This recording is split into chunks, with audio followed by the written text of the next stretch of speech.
बिस्मिल्लाहिर्रहमानिर्रहीम। Welcome back to my YouTube channel. उम्मीद आप सब लोग बिल्कुल ठीक होंगे। आज की वीडियो में हम लोग करेंगे CS 510 सॉफ्टवेयर रिक्वायरमेंट। इसका वीक नंबर 13 आज की वीडियो में हम लोग कवर करेंगे। इससे पहले वीक नंबर 7 से लेके वीक नंबर 12 तक जो फाइनल टर्म की सीरीज़ है वो मेरे चैनल पर अपलोड है, तो आप पहले वो वॉच कर सकते हैं। तो आज की वीडियो में हम लोग वीक नंबर 13 कवर करेंगे। तो वीडियो स्टार्ट करने से पहले अगर आप मेरे चैनल पर न्यू हो तो चैनल को सब्सक्राइब कर लें। इस वीडियो के डिस्क्रिप्शन में व्हाट्सएप चैनल का लिंक होगा। वीडियो की तमाम अपडेट के लिए आप उधर ज्वाइन कर सकते हैं। और इसमें जो भी इम्पोर्टेंट शॉर्ट लॉन्ग MCQs होंगे ना वो हम लोग कवर करते हैं। तो फर्स्ट ये डायग्राम है, इसको आप स्किप कर दें, इसको करने की ज़रूरत नहीं है। उसके बाद जो हमारा नेक्स्ट टॉपिक है वो है comparison between agile and conventional philosophy. तो ये आपका इम्पोर्टेंट है, आपने इसको लाजमी करना है, ठीक है। तो ये both agile and document driven companies following traditional approach के जो अगाइल और डॉक्यूमेंट ड्राइवन है ये दोनों ट्रेडिशनल अप्रोच को फॉलो करती हैं। Companies face similar issues with respect to requirement management but they use to handle it in different ways. Some of difference between these two approaches that have been identified as result of study are explain no. कि दो company और ये similar issues face करती हैं, लेकिन ना इनकी जो मैनेजमेंट है रिक्वायरमेंट मैनेजमेंट के हवाले से तो लेकिन ये दोनों डिफरेंट वे यूज़ करती हैं। उन दोनों जो उनके इश्यूज़ हैं उनको हैंडल करने के लिए। तो वो दो इश्यूज़ कौन से हैं? वो है चेंजिंग रिक्वायरमेंट, चेंज करते हैं वो रिक्वायरमेंट को 88% से 13% तक। और रीज़न फॉर रिक्वायरमेंट चेंज तो उसको वो नॉलेज पे डिपेंड करता है, डीपिंग पे डिपेंड करता है तो किस तरह होती हैं। तो ये दो इश्यूज़ और ऊपर उनकी थोड़ा सा हेडिंग है तो वो आपने लाजमी याद कर लेनी है। उसके बाद कंपैरिजन क्या है? एक तो रिक्वायरमेंट गैदरिंग प्रोसेस है और ये कंप्लीट स्पेसिफिकेशन है इंक्रीमेंटली।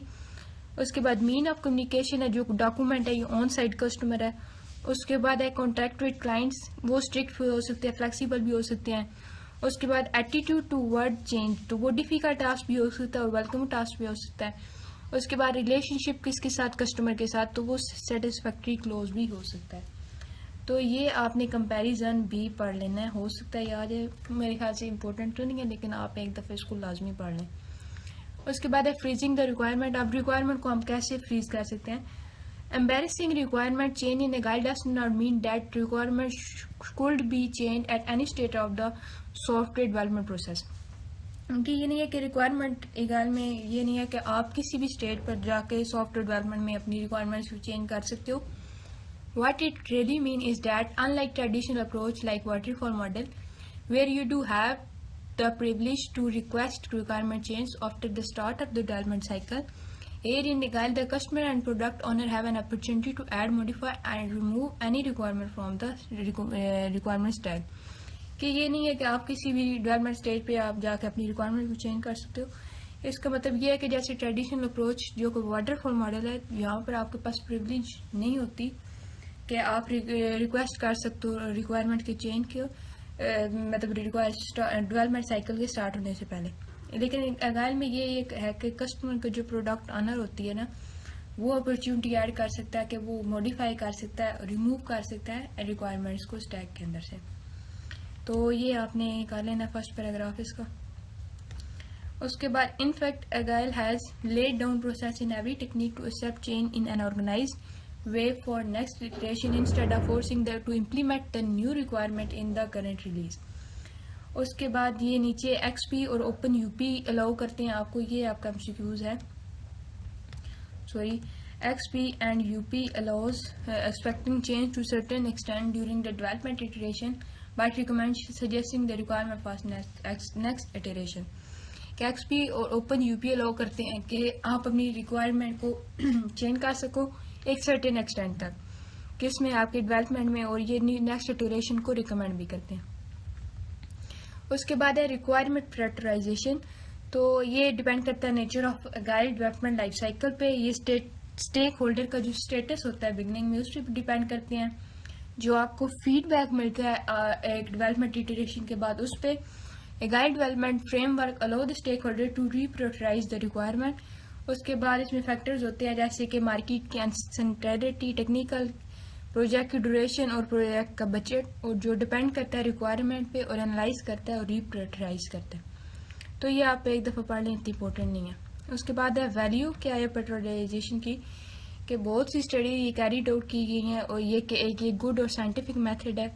उसके बाद जो सी one of the techniques for requirement prioritisation was named as value oriented prioritization. This technique suggests that the companies or stakeholders should identify the business values like sales, marketing, strategic. कि ये technique ये suggest करती है कि company के stake holder को कि वो आइडेंटिफाई करें वैल्यूज़ की सर्टन एरियाज में, जैसे कि सेल्स में आ गया, मार्केटिंग में आ गया, कस्टमर की रेंटेशन में आ गया। तो ये एक पॉजिटिव न्यूमेरिकल वैल्यू होती है जो एसोसिएट करती है बिजनेस की वैल्यू के साथ। तो आपने ये पैराग्राफ कर लेना। उसके बाद ये है कि नीचे वाला भी आपने करना है कि after the value that values are also assigned to each requirement after negotiation and consultation with our relevant stake holder. कि उनको वैल्यूज कब दी जाती हैं कि जब हर रिक्वायरमेंट नेगोशिएशन के बाद और कंसल्टेशन के बाद रेलिवेंट स्टेक होल्डर से असाइन होती है। उसके बाद ये आइडेंटिफाई करता है बिजनेस की वैल्यू को, उसकी रिस्क को, और आइडेंटिफाई करता है नेगेटिव वैल्यूज को, और फिर उनके जो से रिस्क होते हैं ना उनको असाइन किया जाता है। तो ये नीचे आपको वो नहीं ज़रूर करने की, ठीक है, ये भी छोड़ दें, एग्जांपल छोड़ दें। अब नीचे ये एवल्यूशन क्या है, requirement evolution from and user perspective. And user perspective के रिक्वायरमेंट क्या आते हैं, तो वो है यूजेबिलिटी एवल्यूशन और यूजेबिलिटी एवल्यूशन मेथड। तो ये तीन आपने याद रखनी है। ये किसकी है, एंड यूजर परस्पेक्टिव की। आपको शॉर्ट क्वेश्चन बन सकता है। तो यूजेबिलिटी एवल्यूशन मेथड। अब ये प्रोसेस क्या है, the process of systematically collecting data, कि आप डाटा को कलेक्ट करो, फिर that inform us about what is like for a particular or group of user to use a product for a particular task in a certain type of environment. कि आपको collect का एक ऐसा process है जो collect करके collecting data है जो आपको इन्फॉर्म करता है कि किस तरह एक particular group of users use करेंगे एक प्रोडक्ट को एक सर्टेन इन्वायरमेंट के अंदर।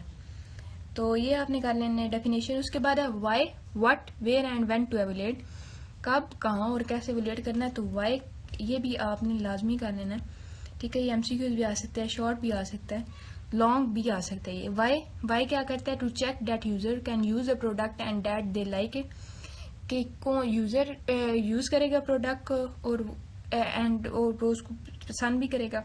उसके बाद है व्हाट, अ कॉन्सेप्ट, ये एक कॉन्सेप्चुअल मॉडल है जो अर्ली प्रोटोटाइप होता है न्यू सिस्टम के लिए, और लेटर ये कंप्लीट प्रोटोटाइप के लिए होता है। उसके बाद है वेयर, इन नेचुरल, मतलब कहाँ पर वो यूज हो रहा है, नेचुरल में, ये लेबोरेटरी सेटिंग में। उसके बाद है वेयर, व्हेन, थ्रू डिज़ाइन में वो यूज़ होगा, या प्रोडक्ट को फिनिश के एवलेट करने के लिए, उनकी इंफॉर्मेशन को कलेक्ट करने के लिए यूज़ होगा। तो ये आपको बताता है व्हेन। उसके बाद नेक्स्ट हमारे पास जो टॉपिक है वो है हमारे पास यूजेबिलिटी। अच्छा, ये आपका मोस्ट इम्पोर्टेंट शॉर्ट क्वेश्चन है, ठीक है। तो यूजेबिलिटी हैज़ बीन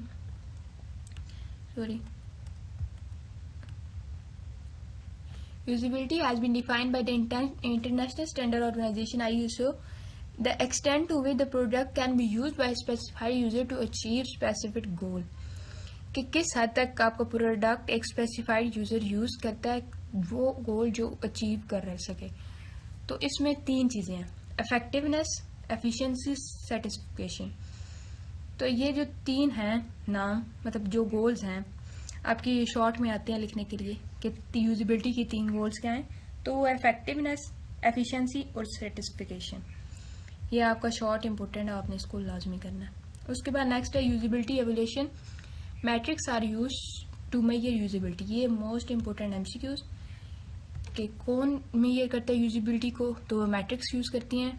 अच्छा, अब ये मैट्रिक्स क्या है, time to complete a task, fraction of task completed, fraction of task completed in a given time, number of error, time spend on the error. तो ये भी आपने याद कर लेने। उसके बाद जो नेक्स्ट यहाँ से मोस्ट इम्पोर्टेंट शॉर्ट क्वेश्चन है 3 मार्क्स का, वो ये है यूजेबिलिटी एवल्यूएशन के मेथड कौन से हैं। तो टेस्टिंग, इंस्पेक्शन और इंक्वायरी, ये तीन आपके यूजेबिलिटी के एवल्यूएशन मेथड। तो यहाँ से आपके 3 इंपॉर्टेंट शॉर्ट क्वेश्चन ये एक पेज से बन रहे हैं, ठीक है।